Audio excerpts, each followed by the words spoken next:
प्रयागराज महाकुंभ का भव्य आयोजन चल रहा था। संगम के तट पर आस्था का सैलाब उमड़ा हुआ था। लाखों की भीड़ गंगा में डुबकी लगा रही थी। अखाड़ों की चहल पहल और हर तरफ साधु संतों के तंबू लगे थे। लेकिन इस बार इस पवित्र आयोजन के बीच कुछ ऐसा होने वाला था जिसने सभी को हिला कर रख दिया।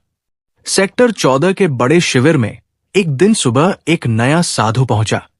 उसकी लंबी दाढ़ी, माथे पर चंदन का बड़ा टीका और गेरुआ वस्त्र उसे बाकी साधुओं जैसा ही बना रहे थे। वो धीरे धीरे शिविर के अंदर आया और मुख्य साधु के चरणों में झुक गया। मुख्य साधु ने उसकी ओर देखा और बोले, महात्मा जी, आप कहां से पधारे हैं? नए साधु ने हाथ जोड़ते हुए जवाब दिया, काशी से। यहां संगम पर साधना करने की इच्छा थी, इसलिए आ गया।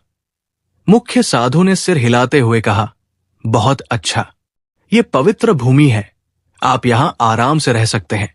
साधु शिविर के एक कोने में बैठ गया। उसने अपने झोले से एक पोटली निकाली, उसमें से चंदन और राख अपनी हथेलियों पर लगाया और ध्यान में बैठ गया। बाकी साधु उसकी ओर ज्यादा ध्यान नहीं दे रहे थे, क्योंकि महाकुंभ में रोजाना ऐसे नए चेहरों का आना जाना आम था। दिन भर वो साधु अन्य संतों के साथ साधारण तरीके से समय बिताता। वो सुबह जल्दी गंगा स्नान करता, दिन भर प्रवचन सुनता और रात होते ही ध्यान में लीन हो जाता। लेकिन रात के समय उसका व्यवहार बदल जाता। किशोर, जो उस शिविर में सेवा का काम करता था, ने पहली बार गौर किया कि ये नया साधु हर रात चुपके से शिविर से बाहर चला जाता है। एक रात किशोर ने देखा कि वो साधु शिविर के पीछे गया और जमीन में कुछ दबा दिया। किशोर ने अगली सुबह अपने दोस्त मनीष से बात की। किशोर, यार, मुझे लगता है ये नया बाबा कुछ गड़बड़ है। मनीष, क्यों? ऐसा क्या किया उन्होंने? किशोर, कल रात मैंने देखा कि ये कुछ जमीन में दबा रहे थे। पता नहीं, लेकिन कुछ तो अजीब है। मनीष ने हंसते हुए कहा, अरे, तुझे हर किसी पर शक होता है। हो सकता है वो कोई पूजा सामग्री हो। लेकिन किशोर का मन शांत नहीं था। उसने तय किया कि वो इस साधु पर नजर रखेगा। उसी दिन प्रयागराज पुलिस को एक गुमनाम कॉल आया। कॉलर ने बताया कि महाकुंभ में एक आतंकवादी साधु के भेष में छुपा हुआ है और वह किसी बड़े हमले की योजना बना रहा है। यह सुनकर पुलिस तुरंत सतर्क हो गई। इंस्पेक्टर राजीव शर्मा, जो महाकुंभ की सुरक्षा के प्रमुख थे, ने अपनी टीम को अलर्ट कर दिया। इंस्पेक्टर राजीव, हमें हर शिविर की जांच करनी होगी। किसी भी संदिग्ध गतिविधि को नजरअंदाज नहीं किया जाएगा। खासकर नए चेहरों पर ध्यान दो। पुलिस ने सभी शिविरों की गुप्त निगरानी शुरू कर दी। इस बीच सेक्टर 14 के शिविर में वो नया साधु सामान्य तरीके से दिन बिता रहा था, लेकिन रात को उसकी हरकतें जारी थी। एक रात किशोर ने देखा कि साधु झोले से एक कागज और छोटा उपकरण निकाल रहा था। वो झोला लेकर शिविर से बाहर चला गया। किशोर ने साहस जुटाया और उसका पीछा किया। साधु सीधे गंगा घाट के पास गया, जहां उसने एक व्यक्ति से मुलाकात की। साधु, सब कुछ योजना के अनुसार चल रहा है, कोई शक नहीं हुआ है। अनजान व्यक्ति, बहुत अच्छा, बस सही वक्त का इंतजार करो। किशोर ने इन दोनों की बातचीत दूर से सुनी और अपने फोन से इसे रिकॉर्ड करने की कोशिश की, लेकिन वो बहुत डर गया था। अगले दिन उसने ये बात मुख्य साधु को बताई। किशोर, महाराज, वो साधु कुछ गड़बड़ है। मैंने उसे कल रात किसी अजनबी से बात करते देखा। मुख्य साधु ने गंभीरता से कहा, यह बहुत गंभीर बात है, हमें पुलिस को सूचित करना चाहिए। किशोर ने थोड़ा हिचकते हुए कहा, अगर वो दोषी निकला तो? मुख्य साधु, ये जोखिम उठाने लायक नहीं है। ऐसा करते हैं, आज रात उसकी हरकतों को फिर से देखते हैं।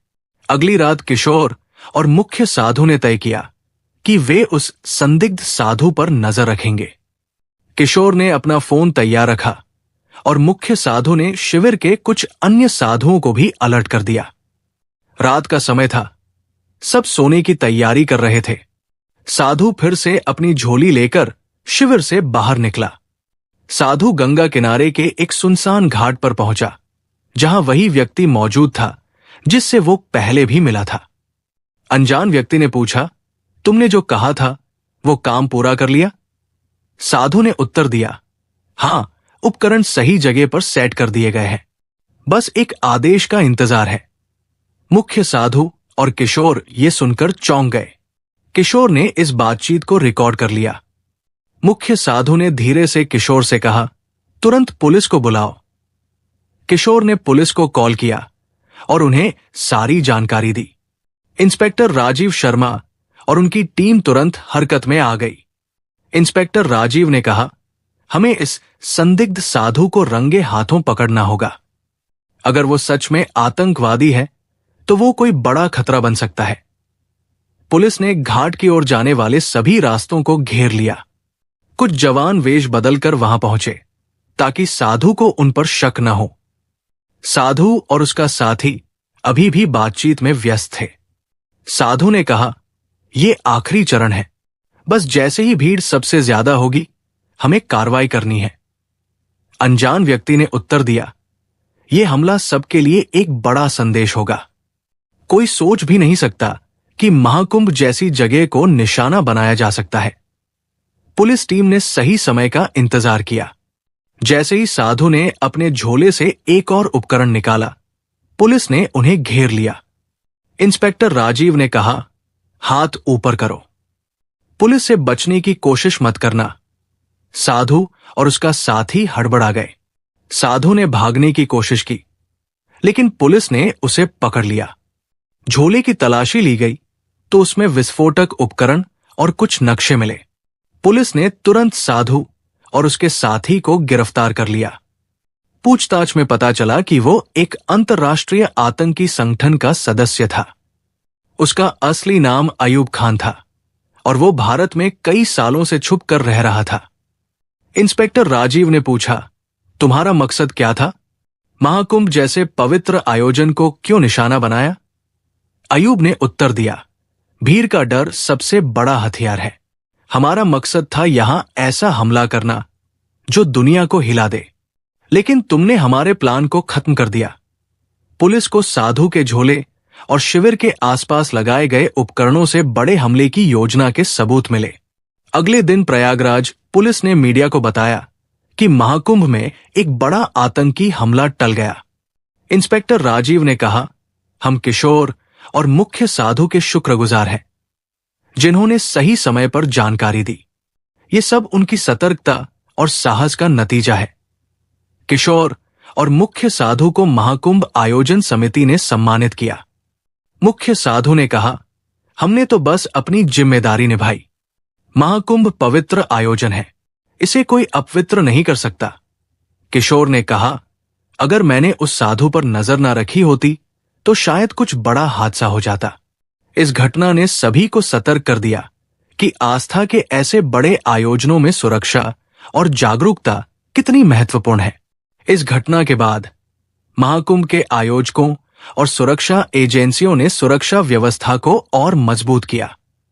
सभी शिविरों में नियमित जांच और निगरानी बढ़ा दी गई ताकि भविष्य में ऐसी किसी भी घटना की पुनरावृत्ति न हो। श्रद्धालुओं को भी सतर्क रहने और किसी भी संदिग्ध गतिविधि की सूचना तुरंत पुलिस को देने की सलाह दी गई। महाकुंभ जैसे विशाल आयोजनों में सुरक्षा चुनौतियां हमेशा रहती है, लेकिन प्रशासन और जनता के सहयोग से इन चुनौतियों का सफलतापूर्वक सामना किया जा सकता है। इस घटना ने यह साबित कर दिया कि सतर्कता और सामूहिक प्रयासों से बड़े खतरे को टाला जा सकता है। प्रिय दर्शकों, यदि आपको हमारा कंटेंट पसंद आया है और आप ऐसी ही और कहानियां सुनना चाहते हैं तो कृपया हमारे चैनल को सब्सक्राइब करें। आपके सब्सक्रिप्शन से हमें प्रेरणा मिलती है और हम आपके लिए और भी रोचक कहानियां ला सकते हैं। साथ ही नए वीडियो की सूचना पाने के लिए बेल आइकन दबाना न भूलें।